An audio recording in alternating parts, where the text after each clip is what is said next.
Shalom Aleichem, everybody.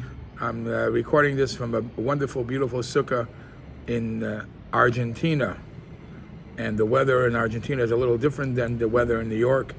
And they don't have to buckle down in snow boots like we had to do in Minnesota sometimes for sukkahs. But we all know what it says in Chassidus.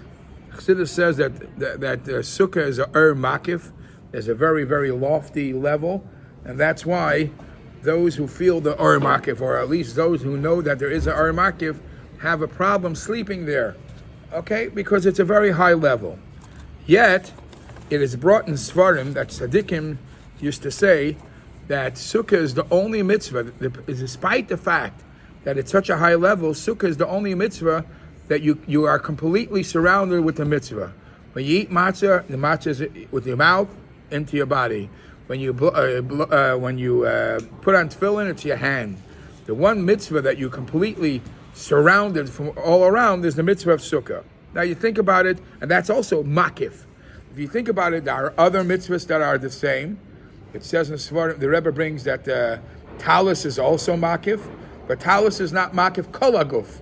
Talus is only makif roiv haguf. Sukkah is makif kol haguf.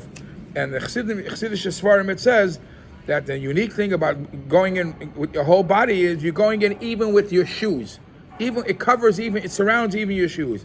What's the significance of your shoes? So it says in Svarim, the shoes is actually something that separates a person from the floor.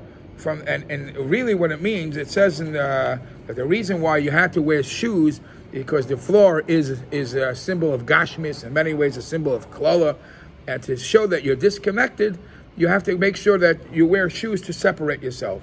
So even the shoes that shows that there's still some connection to negativity, you're allowed to bring in to the sukkah, and the sukkah surrounds it, and hopefully it elevates it. Now, at kedei kach,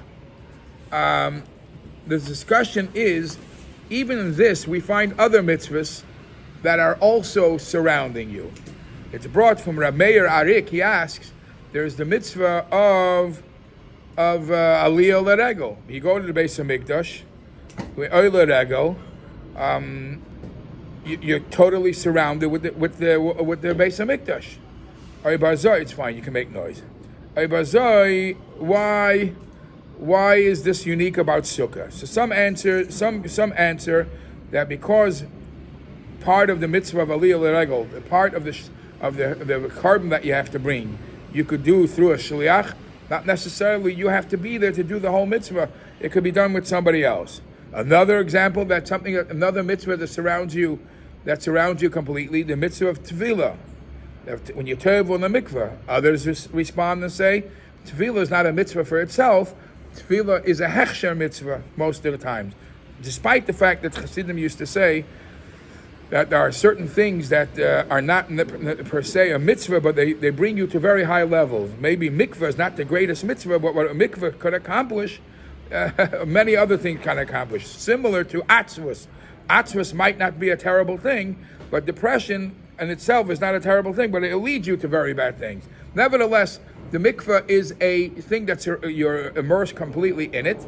However, the mikvah is only a hechsher mitzvah. So this is something that we find unique about the mitzvah of sukkah. The Vilna Gaon says on the pasuk, "Vayhi b'shalom sukkah umeinasay b'tzion."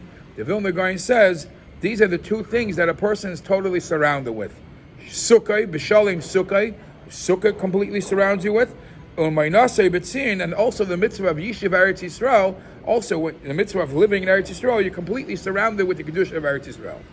All right, this is the general topic. However, we all know that it says that you could even go in with your shtiva, with your boots.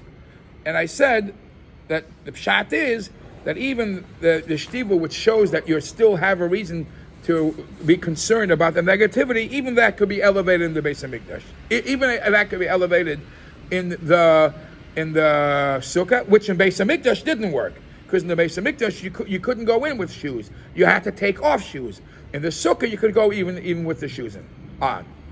However, I saw from a Hasidic Rebbe that the Hasidic Rebbe says, yes, you could go in with shoes in the sukkah, but you have to make sure the shoes are clean. The shoes are not muddy. because the mitzvah of sukkah also needs a preparation. You can't just, hello, I'm here.